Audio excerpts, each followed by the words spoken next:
Good afternoon students. Network problem की वजह से मैं आपके क्वेश्चन की वीडियो बना रहा हूँ। ओके, गूगल मीट और जूम पर हम लोग कंटिन्यू नहीं कर पाए, नेटवर्क प्रॉब्लम आई थी। ओके, तो हमारा एग्जांपल है एग्जांपल नंबर 24 एंड 28, दो एग्जांपल थे। इस वीडियो में हम कवर करेंगे एग्जांपल नंबर 24 क्या कह रहा है बच्चों। 24 नंबर एग्जांपल कह रहा है कि आपने कोई गुड्स सेल किए हैं, उसकी कॉस्ट है 60,000 रुपये मिस्टर दिनेश को। तो हम आपको पता है जब भी हम गुड्स सेल करते हैं, जब भी हम गुड्स क्या करेंगे, सेल करेंगे, तो हमें पता है एंट्रीज क्या करेंगे। मिस्टर दिनेश को किया है चेक, मतलब आपने जो गुड्स सेल किया है वो उसकी पेमेंट आपको रिसीव होगी। अगर आपकी पेमेंट रिसीव नहीं होती तो हम एंट्री क्या करते हैं, दिनेश टू सेल्स हम पढ़ के आए हैं। अब हमें चेक से पेमेंट रिसीव हुई है तो हम एंट्रीज क्या करेंगे, bank account debit to sales account, हमें पता है अभी तक। ओके, तो गुड्स जो सेल किया आपने, वो गुड्स कैसे सेल किया आपने, प्रॉफिट 40% ऑन कॉस्ट और less 20% add discount and paid carriers 500 not to charge customer. ये कह रहा है कि आपने 60,000 का गुड्स, मतलब ये क्या कह रहा है, ये कह रहा है भी आपने 60,000 का गुड्स मिस्टर दिनेश को सेल किया। ओके, और आपको चेक से पेमेंट रिसीव होगी। ओके, कोई प्रॉब्लम नहीं है, चेक से पेमेंट रिसीव होगी। 40% आपने क्या अर्न किया, प्रॉफिट अर्न किया है, एंड 20% आपने क्या दिया, ट्रेड डिस्काउंट दिया है। तो देखो हमें कैलकुलेशन करनी है इसकी, ये कैलकुलेशन कैसे होगी, एंट्रीज वही होगी, bank account debit to sales account, amount कितनी आएगी उसकी कैलकुलेशन मैं आपको बताऊंगा। देखो कॉस्ट कितनी है, 60,000 आपकी कॉस्ट है। इस 60,000 कॉस्ट, ये 60,000 का गुड्स आपको आया था 60,000 का। अब इस 60,000 के गुड्स में हम कहते हैं ना, ये 100 रुपीज़ की गुड्स तो मेरे को आई है, मैंने 10% प्रॉफिट ऐड किया, मतलब 10 रुपये प्रॉफिट ऐड किया और 110 में कस्टमर को सेल कर दिया। तो वही चीज़ है, 60,000 कॉस्ट था, ऐड क्या करेंगे, प्रॉफिट ऐड करेंगे। प्रॉफिट कैसे निकलेगा, 60,000 जितना प्रॉफिट दे रखा है, 40% दे रखा है, परसेंट के लिए डिवाइड में क्या करेंगे, 100। तो 60,000 इंटू 40 डिवाइड बाई 100 करेंगे। तो इसको, इस कैलकुलेशन को सॉल्व करोगे कितना आएगा, 24,000 रुपीज़। तो टोटल कितना होगा, 84,000। ट्रेड डिस्काउंट मैंने आपका क्या कहा था, ट्रेड डिस्काउंट्स की अलग से कोई एंट्री नहीं होगी, अमाउंट लेस हो जाएगी। तो ट्रेड डिस्काउंट कितना दिया, 20%। तो इस अमाउंट का 84,000 इंटू 20 डिवाइड बाई 100, 20% निकालना है तो डिवाइड बाई 100 करना पड़ेगा। तो इसको सोल्व करो कितना आएगा, 16,800 आपने उसको डिस्काउंट दे दिया। तो आपके पास कितना आया, 67,200 रुपीज़ आपके पास आ गए। तो आपने एंट्री की थी बैंक अकाउंट डेबिट, क्या एंट्री की थी, bank account debit to sales account. तो 67,200 से क्या हो जाएगा, क्रेडिट हो जाएगा। समझ में आ गया। अब इसी क्वेश्चन में बोल रहा है वो कैरियर्स एक, मतलब गुड्स को लाने ले जाने के लिए आपने पे किया 500 रुपीज़, आपने कस्टमर से चार्ज नहीं किया। मतलब कस्टमर से चार्ज नहीं किया, मतलब दिनेश को जो गुड्स सेल किया आपने, दिनेश से 500 रुपये चार्ज नहीं किया, आपने खुद पे किए हैं। जब खुद पे किए हैं तो कैरीज आउटवर्ड आपके लिए एक्सपेंसेस है, डेबिट हो जाएगा, कैश आपसे जारी है, 500 से ये एंट्री हो जाएगी। समझ में आ गई। फर्स्ट एंट्री सिंपल सी है, एंट्री वही है कि आपने गुड्स सेल किया है। बस इसमें ये ध्यान रखना था कि प्रॉफिट, देखो जो कॉस्ट है उसमें हमने प्रॉफिट ऐड कर दिया, ट्रेड डिस्काउंट माइनस कर दिया, तो जो अमाउंट आएगी उतने की हमें क्या होगी, सेल होगी, इतने का हमें चेक रिसीव हो गया मिस्टर दिनेश से। बस समझने वाली बात ये थी, जो कैरियर्स आप लोग दे रहे हो वो कस्टमर से नहीं ले रहे, हम पे कर रहे हैं, तो इसकी अलग से एंट्री बन जाएगी, carriage outward to cash account. समझ में आ गई।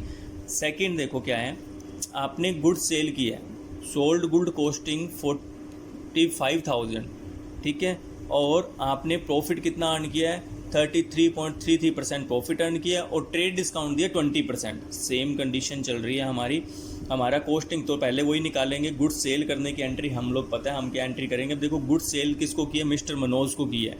अब इसमें ये नहीं बोला कि आपको जो पेमेंट कैश से मिली है, चेक से मिली है, दैट मीन्स आपने जो ये गुड सेल किया वो किस पर किया, क्रेडिट पर किया। तो गुड सेल करने की एंट्रीज क्या करोगे, अब वहाँ क्या आया था, बैंक आया था, क्योंकि बैंक से पैसे आपको मिल गए थे। यहाँ एंट्री क्या करोगे, Manoj account debit to sales account. Okay, अब मेन है हमें अमाउंट्स निकालनी है, एंट्रीज हमें पता है, अमाउंट्स कैसे निकलेगी, गुड्स कॉस्टिंग कितनी है, कॉस्टिंग में प्रॉफिट ऐड करोगे, देन ट्रेड डिस्काउंट जो दिया वो माइनस करोगे, जैसे हमने लास्ट हमने किया था।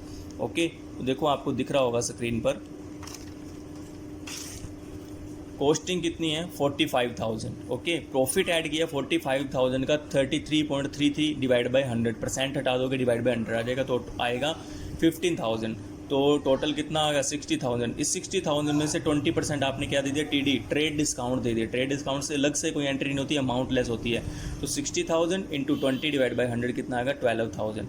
कितना आ गया 48,000। अब देखो लास्ट लाइन उसने क्या बोली है, लास्ट लाइन बोली है कैरियर्स 400 चार्ज फ्रॉम कस्टमर, मतलब ये किससे ले रहे हो, कस्टमर से ले रहे हो। तो कस्टमर से आप फाइनली अमाउंट्स कितना ले रहे हो, जैसे वहाँ आपने कैरियर्स 500 पे किया था लेकिन कस्टमर से चार्ज नहीं किया, वो खुद ने पे किया था तो अलग से हमने एंट्री कर दी। अब 400 उससे ले रहे हो तो उसकी कॉस्ट में क्या हो जाएगी, ऐड होगी। फाइनल हमने मिलेंगे कितने मिलेंगे मिस्टर दिनेश से, 45,000 का कॉस्ट का गुड्स था, ये मेरा प्रॉफिट अर्न किया, 60,000 मैंने लेने थे, इसमें से 20% ये डिस्काउंट दे दिया, 12,000 रुपये डिस्काउंट दे दिया, 48,000 प्लस 400 मैं कहूँगा जी कैरियर्स के भी मुझे आप दीजिए। तो टोटल आप कितने लोगे 48,400, वहाँ आपने पे किए थे, यहाँ कस्टमर से ले रहे हो तो 48,400 रुपीज़ आप लोगे।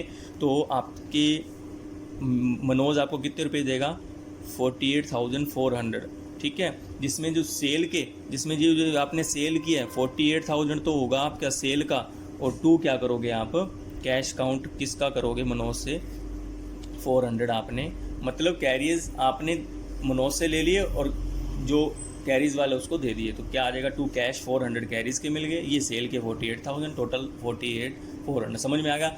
जब आप पे करोगे तो आपके लिए एक्सपेंसेस है, जब आप पे करोगे आपके लिए एक्सपेंसेस है, हमने अलग एंट्री कर दी। जब कस्टमर से आप लोगे तो वो देखो कैश क्रेडिट हो रहा है, कैश यहाँ क्रेडिट हो रहा है। अब किससे ले रहे हो आप, मनोज से ले रहे हो तो मनोज 2 कैश एंट्री होगी। समझ में आ गई। अलग से भी कर सकते हो, कंबाइन भी कर सकते हो, पहले सेल की एंट्री कर ली फिर मनोज से कैरियर्स के लिए तो मनोज टू कैश भी कर सकते हो, ठीक है। तो ये एंट्री कंबाइन आप कर सकते हो।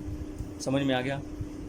अब थर्ड देखो क्या कह रहा है, पेड इंश्योरेंस। आपने इंश्योरेंस पे किया है तो सिंपल सी बात है, हम पढ़ के आए हैं insurance to bank, insurance premium account आपको कंप्लीट लिखना है। 2 क्या हो जाएगा बैंक।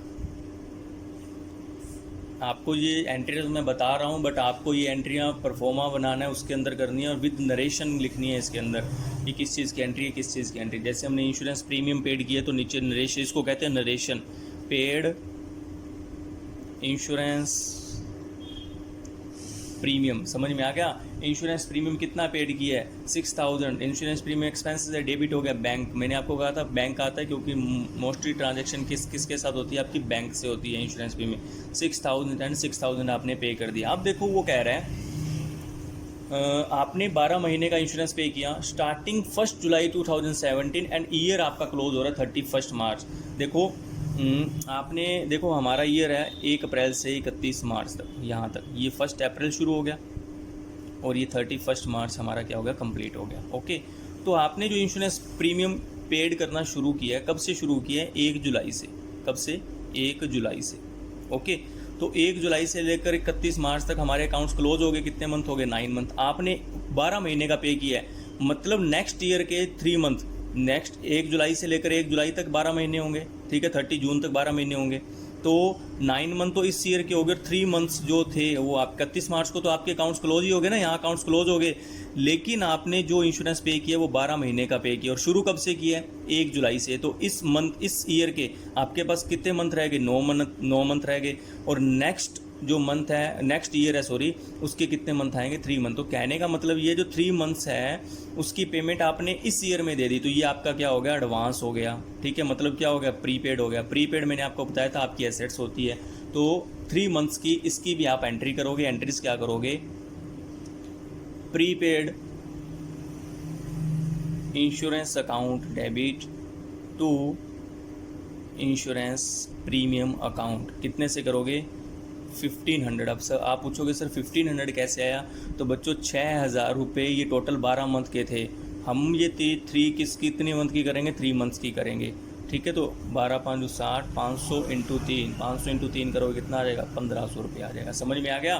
तो ये इंश्योरेंस प्रीमियम पे करने की 6,000 रुपये की, ये प्रीपेड इंश्योरेंस। देखो प्रीपेड इंश्योरेंस 1,500 रुपये, इंश्योरेंस प्रीमियम 1,500 रुपये। देखो इंश्योरेंस प्रीमियम डेबिट हुआ था 6,000 से, क्रेडिट हो गया 1,500 से।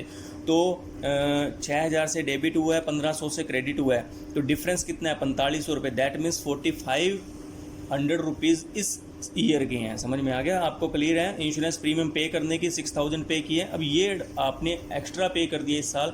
एंट्री आप करोगे, प्रीपेड इंश्योरेंस आपकी एसेट्स होती है, एसेट्स का बैलेंस डेबिट होता है, इसलिए हमने क्या कर दिया, डेबिट कर दिया टू इंश्योरेंस प्रीमियम आ गया। समझ में आ गया?